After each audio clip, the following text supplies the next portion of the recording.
what it takes to be a good enough girlfriend for him to commit. You may not feel like you're good enough underneath. Consciously, you may be saying, of course I am. Look at all that I am. I know I'm a good enough girlfriend for him. What's wrong with him? But if you don't feel it in the way you need to feel it, which is from your subconscious mind, if you don't believe it because there's stuff in the way, you will not feel good enough. I hope to disavow you of not feeling good enough, even when you say, well, of course I do. You might really figure out something here that is at the root of not getting what you want with a man. Because if you haven't gotten the love and commitment you want with the man you want, I am here to tell you that you can get it when this changes. And when you truly embody the understanding of the good enough concept, maybe as Donald Winnicott said it about the good enough mother. That's where I'm taking this from, in a sense. Hi there. Good to see everyone here on this live to understand that you are good enough, but there are things that are holding you back from feeling good enough, embody being good enough, behaving your way into good enough that will allow him to see you as the one. And most importantly, to understand that a man is not looking for perfection. He is looking for the good enough girlfriend. Now, that may seem oxymoronic to you, but if it does, it's likely because you have a belief system of needing to be more towards the perfect woman and the perfect one for him. And he actually will not relate to you as well if you are dealing in perfectionism, which is where the concept of the good enough mother came in the 1950s from Donald Winnicott, if you know that work. So before we get into this, welcome to this video and live. If you are here live, if you are not and you're just coming across this video, who am I to talk about this? Well, I'm Coach Paula Grooms, a dating and relationship coach for women, licensed social worker, and author of the book, Why Won't He Commit? How a Man Decides to Make You the One. I help you find a Mr. Right, get an ex back, or grow an existing relationship to the relationship of your dreams and create that so you level up to the complete commitment you totally deserve. Hello, hello. Good to see you on tonight's live.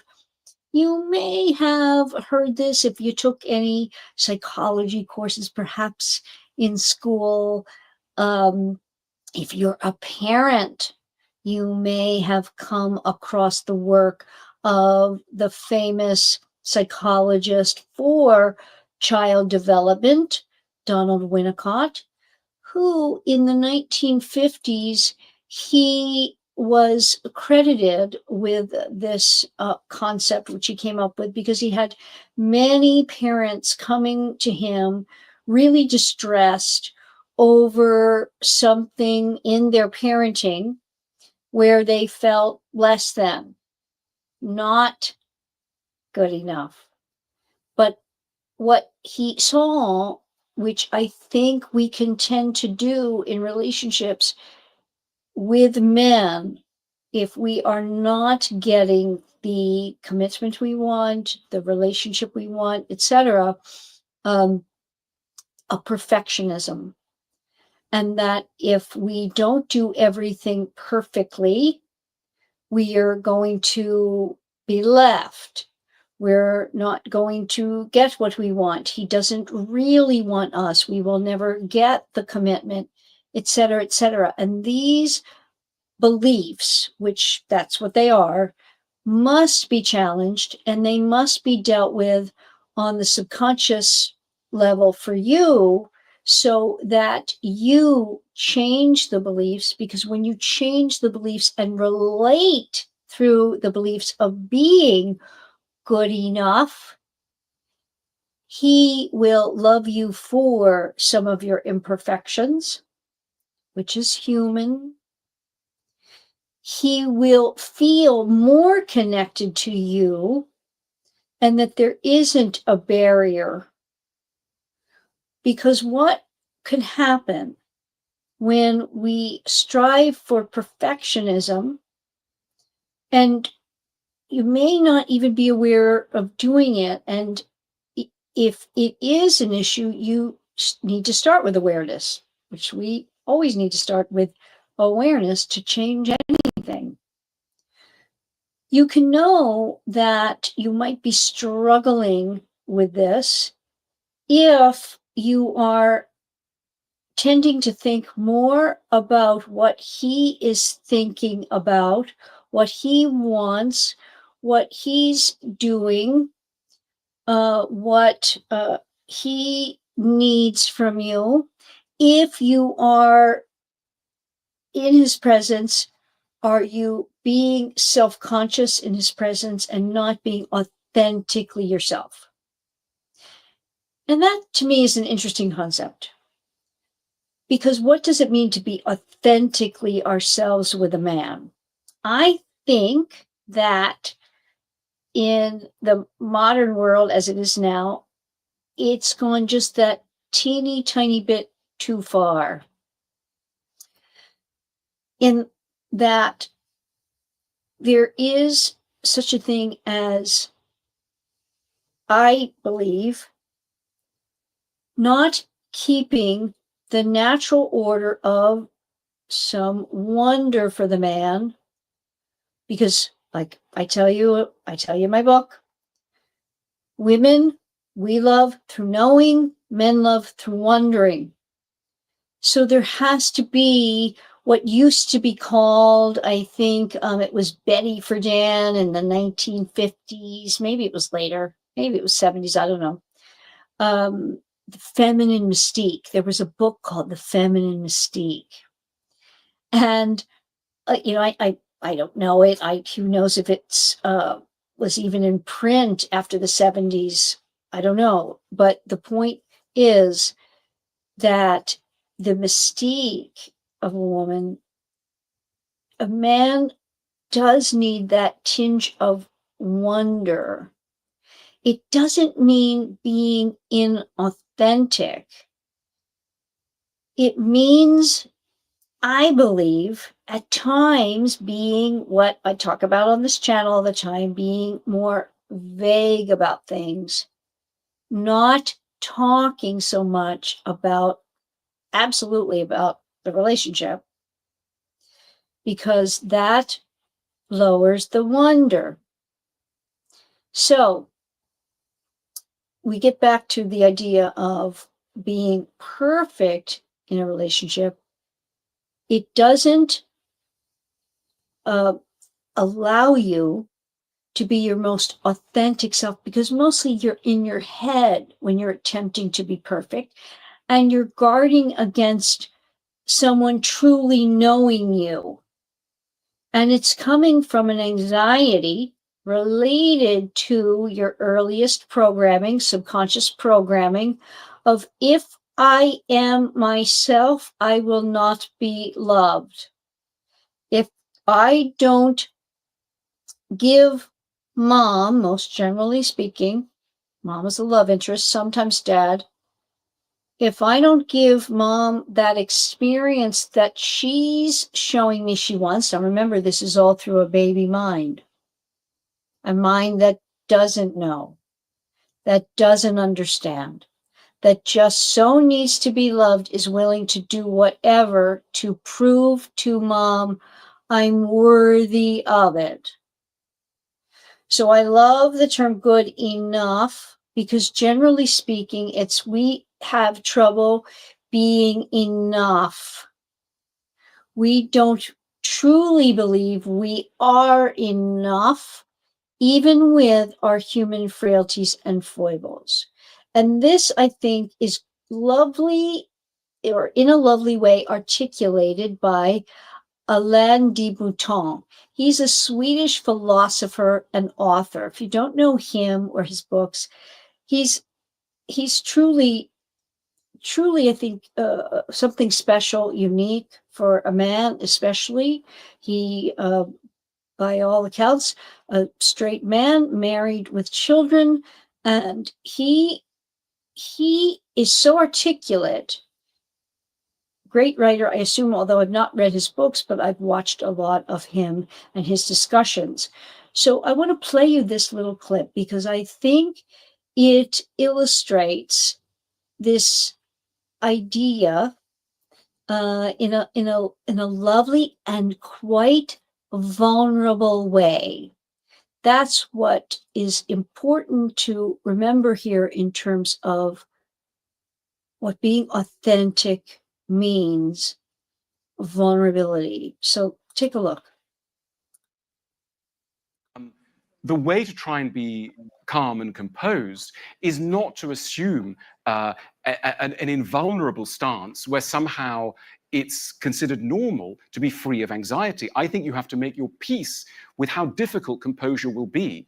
So I would like to see the ranks of the anxiously composed or the composedly anxious. Those who know that they would not overcome anxiety fully, but have made their peace with that, and are not anxious that they are anxious. You know, so often we beat ourselves up about emotions, thinking that they don't belong in us. I also think, you know, if you were to catch me at the train station after this talk, you know, fighting with my luggage and cursing and being very anxious and ill-tempered, you might think, well, that guy's a real hypocrite. He was standing up on stage or telling us these sort of wise-sounding things. But that's not what I'm saying. I'm saying, actually, that what we're constantly trying to do is to live wisely around and with our neuroses rather than trying to escape them. Also, you know, lovely thing from Donald Winnicott. A lot of parents came to Winnicott very anxious. They had small children, and they kept saying to him, "I'm not a good enough parent. I'm not, you know, doing a good job. I'm not the parent I wanted to be." And he calmed them down with a very useful phrase, which has entered common parlance, which is, no child needs a perfect parent. Indeed, to have a perfect parent is to be on the short road towards psychosis. The job of a parent is to let down a child in a structured way, to gently introduce them to the misery of existence. My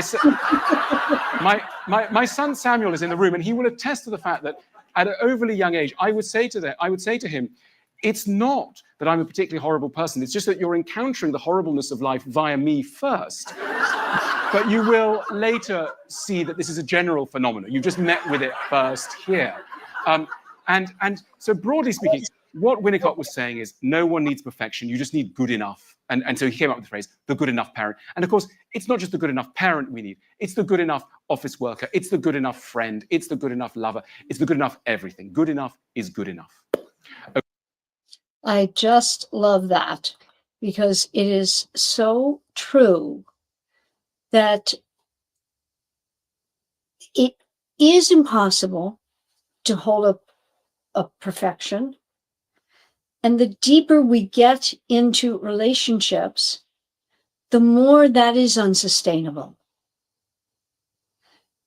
In other words, if you are in a situationship, a quote unquote friends with benefits, which is just a hookup thing, you are likely going to be a great and fantastic lover that is freewheeling, and there's not a lot of vulnerability and discussion, and it's not a warts and all situation at all.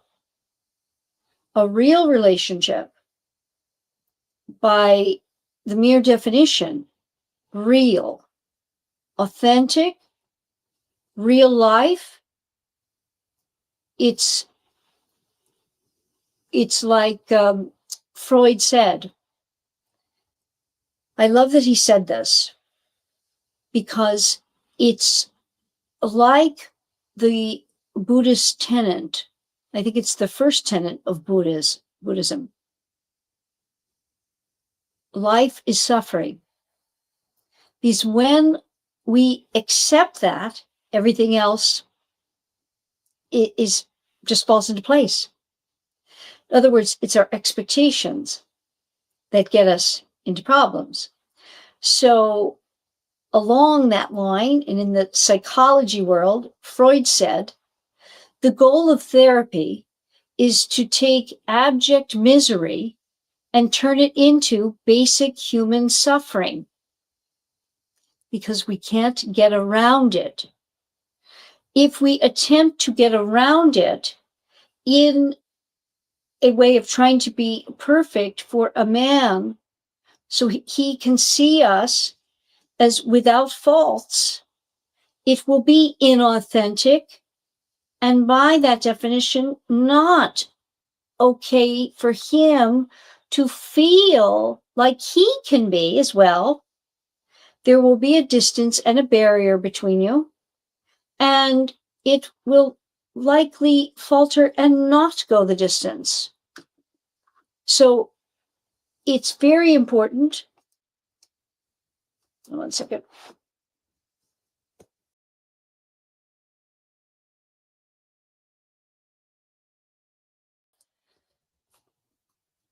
Hopefully not.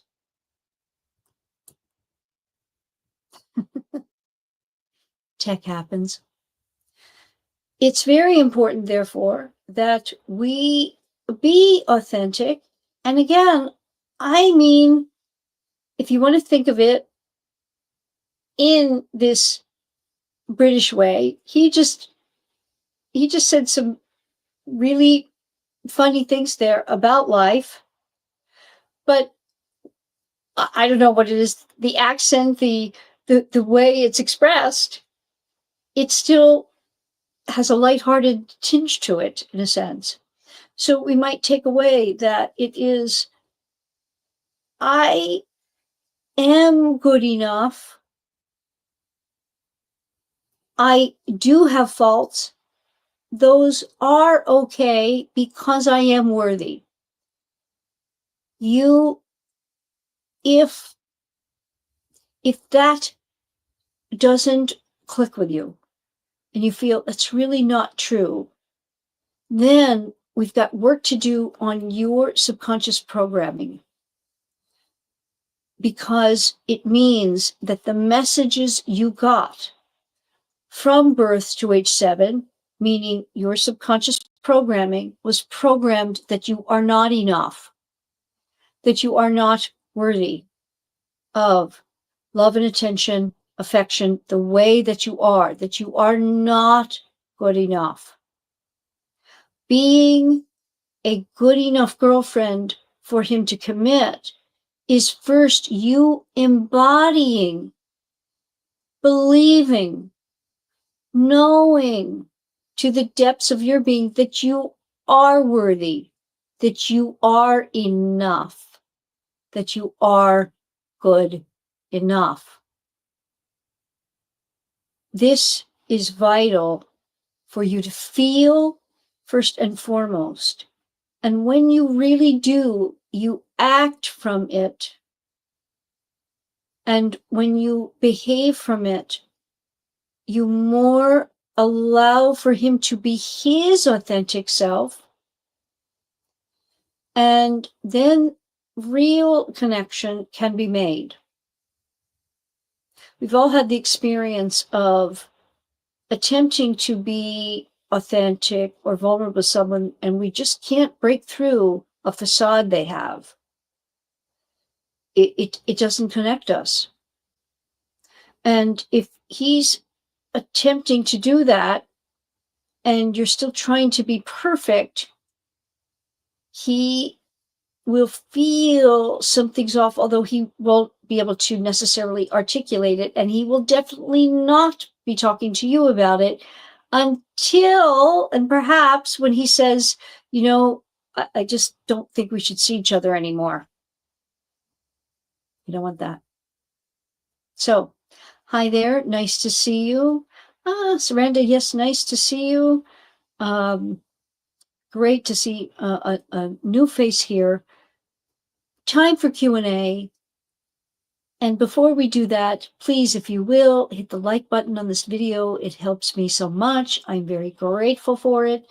If you are new to this channel, if you will subscribe, it is very helpful to me. Those on Instagram here on the live, if you will come over to YouTube as well and take a look at all the videos I have here and get this long form content. You are interested in making a relationship go the distance. That's what we're all about. So any questions tonight, I will put in the chat. And while you're doing it, I'm going to give you some affirmations for you to start with. If you can say to yourself, I am enough, I am worthy, I am deserving, you then know, if you don't have twinges of a weird feeling, that subconsciously you do feel that. If there's still a place where you feel, I can't be my authentic self with my man, then there's still work to do on it. But you need to be able to say things like, I value myself. I am valuable. I am lovable. I am worthy. And when you say it, truly feel it, and not have something in the dark recesses like pushing back and saying, that's not really true. I don't really feel that. That simply means nothing is wrong with you. You have simply been programmed from your earliest experience that you have to do something more, be something more in order to be loved and valued. Many, many, many, many, many, many children are programmed with this. And it's not even necessarily what the parents wanted to program. But we subtly shift to like, okay, just being is not enough. Maybe I'm the youngest and I have to vie in a group of, my brothers and sisters, vie for attention by being greater than them, doing more, whatever. The subconscious mind of the child programmed with, you're not really enough just because you exist. You need to be achieving, doing something more than you just are. It's the idea of, we all want to be unconditionally loved. Romantic love is not unconditional. It's just not. But we must be authentic in order to connect and allow the man to connect. How vague to be during the day or in the evenings after a working day. How vague to be during the day. I don't know exactly what you mean, but after a working day, if you're talking about what you say, if you are dealing with work stuff, and this is the tricky thing, is that men are problem solvers. And sometimes not the best listeners because they don't talk in the same fashion that women do. Women connect through verbalization.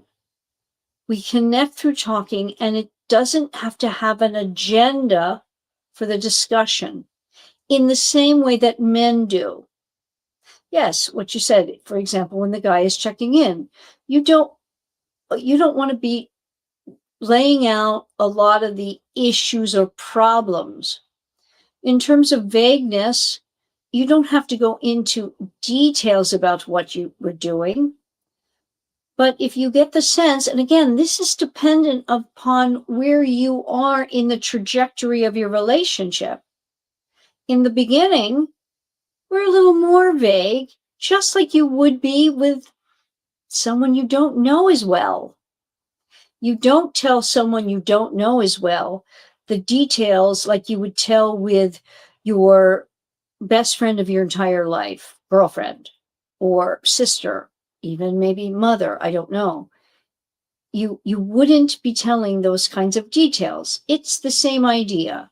And if your life outside of your relationship, if your work life is terrible, you hate your job, you have a horrible boss, you're in flux and you don't really know what you want in terms of your career or whatever that is, or you have a lot of family issues and problems, you don't want to be bringing that into your relationship, certainly not early on, because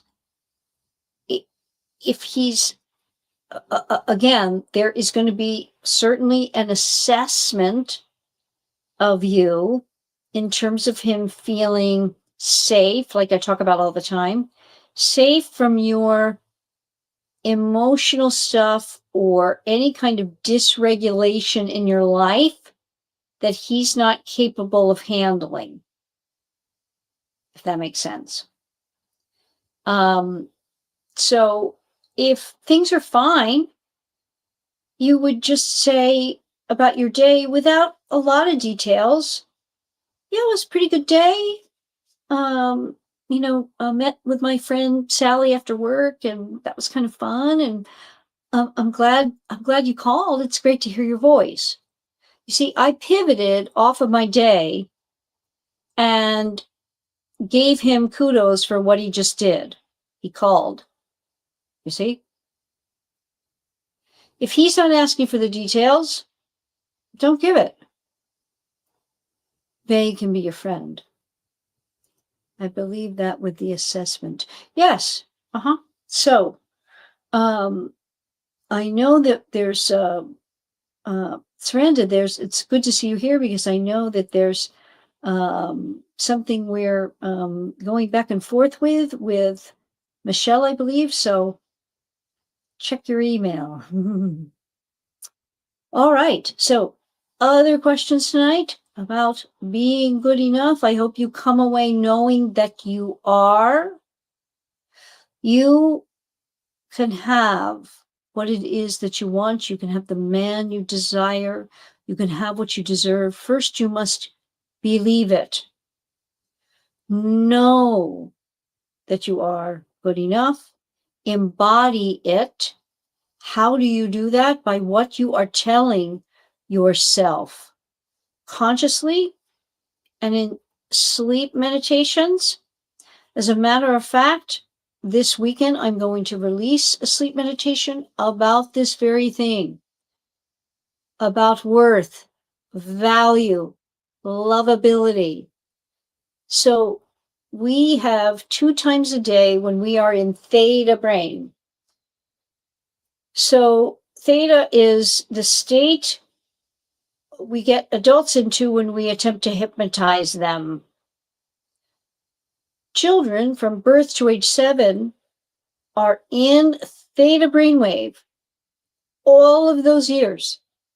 Everything they do, like Dr. Bruce Lipton talks about, everything is just on record. Everything that happens to us, no matter small, everything we are recording and being programmed.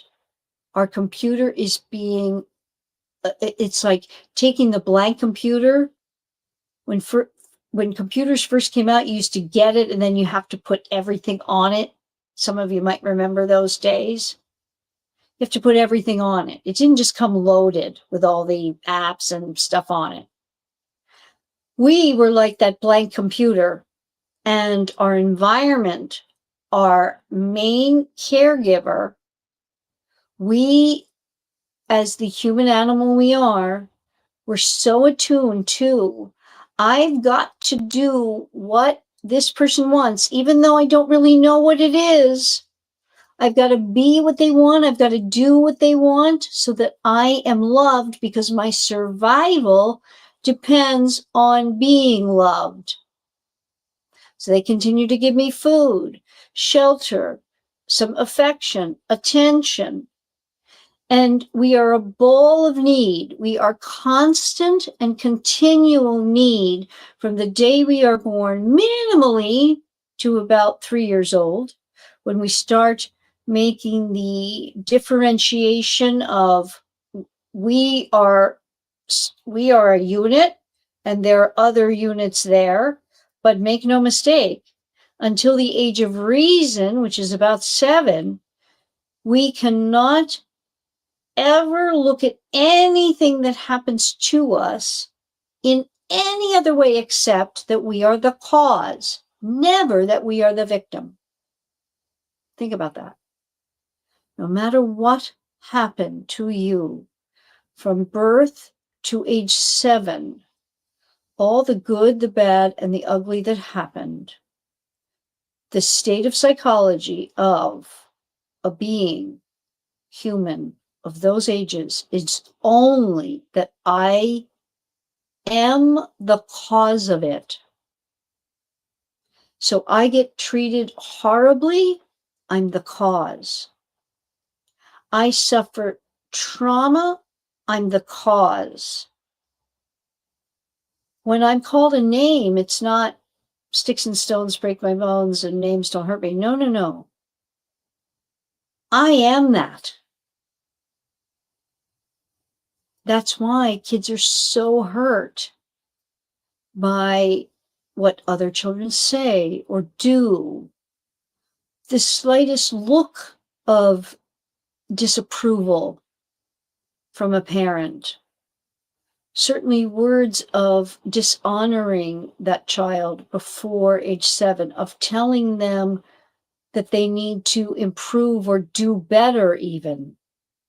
You know, when you understand child psychology in this way, if you are attempting to not put in negative thoughts of a child about their worth and value, you don't try to improve their performance of in any way of anything prior to age 7. So, for example, a child comes to you, 3-year-old, with the drawing, and you can't even make out what it is. It's terrible. You can't even tell what it is. What do? We know. We make over it. Oh, that's so pretty. What is that here? Tell me about this pretty, pretty drawing you made. You are creative. You see? That we do with the 3-year-old. Now, by the time 7, 8 in school and needs to have a project whereby they're going to hand it in for a grade, we say, well, I see you made a great effort there, but I bet if you think about this more, you might come up with some better answers. That's okay, because that child can now, because it's in the state of, now it's no longer in theta brainwave, it can conceptualize, it's not me, it's what I was doing, you see? So how many of us got perfect parenting? Nobody. Nobody on earth, because you had a human mother, thank God. You had a human father. But what David Winnicott was trying to do is, if they are making good faith attempts, and most parents are trying very much, they are good enough. And we want to honor that by being good to ourselves, from our conscious mind into our subconscious mind, feeding our subconscious mind that we are good enough, we are good enough, we are enough. And we will then be that good enough girlfriend, which we are, so that he will feel comfortable that you're connected, that you're authentic, and be more able to commit. So, I believe I'm an overachiever, how to learn to be patient, let him lead. Do you might have any tips? Well, again, you're going for perfectionism. So somewhere along the line, you got the message that you were not enough just for being. Just for being. And many times, I mean, it can even start with things like, for example, that we were not when parents attempt to push a child beyond its normal and natural developmental age, because intellect doesn't have to do with developmental age. So, for example, we can even think of things like we've all heard, like potty training. When pushed and done too early, what does it produce? Huge anxiety. And the child doesn't have the actual mind-body connection yet to be able to do it, and knows they are not pleasing, remember, think about that, pleasing the mother figure, father figure, is tantamount to our adult love interest. See, everything that is programmed subconsciously from those ages is about our lovability and how we relate to love and a love interest, which is our parents. We are being shown what love is. And if you are being shown that you are not good enough just for being, you must strive to be perfect. The more perfect you are, the more you get kudos, but kudos is not really love. So anxiety is still produced. But because it's programmed that that's how you relate, you are going to most relate in that fashion to a love interest. Hope that makes sense. Right. Yes, that did work out wonderful. Great to hear that. Good. Nice to see you, everyone here. Any other questions today before we go? I'm going to always come over and take a look on Instagram, but I hope those on Instagram that have any questions, be sure to come on over to YouTube, watch the long form videos, be here. And if you are in the 80/20 Wonder Club, you can be on here and asking me a question live.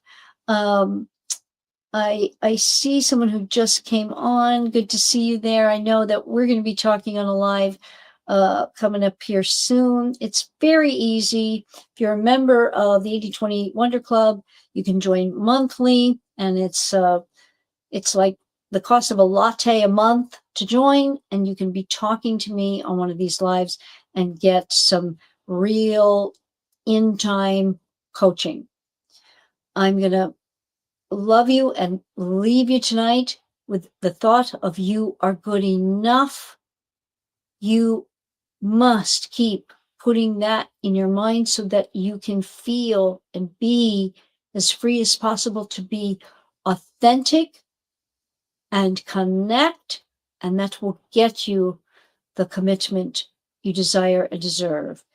If you will, please, for your time here, hit that like on videos and please subscribe. It helps me more than I can say to get those two things. Make a comment on these videos and connect with me if you need more. I think, thank you again, Jamera, when men push back on my not reaching out. Yes, we have talked about that. And as you know, that is a facet of you allowing for a man to tell you, you must do something. You are really not enough as the woman you are to receive my coming towards you. It can also be a facet of the man's lack of also feeling worthy, but it is control. It's not the natural order of things. And I think we're going to be talking soon, and we can talk more about that because it's a very good point. And I know you know this, but again, you're going to have to keep reinforcing it in your mind that you don't have to do more to get the attention. It is not vague enough if I say I don't feel comfortable reaching out to men that I don't see or date. You don't have to do anything more than say that if that's what it is. Not exactly sure if you're sending a mixed message because you are taking their calls or texts. If you say it that clearly, I'm not comfortable reaching out to men that I'm not seeing or that I'm not dating. That's it. You don't have to give anything more than that. That's all. I hope that makes sense. Again, gonna love and leave you. Have a wonderful rest of your weekend. Take a look for that sleep meditation for worth and value that I'm going to be putting out this weekend, likely on Sunday. And again, thank you for being here. Please subscribe, share, hit that red alert bell so you don't miss any of my upcoming videos, and hit the like, which helps me a lot. Thank you, and I will see you in the next video. You're absolutely welcome. Thank you. Bye.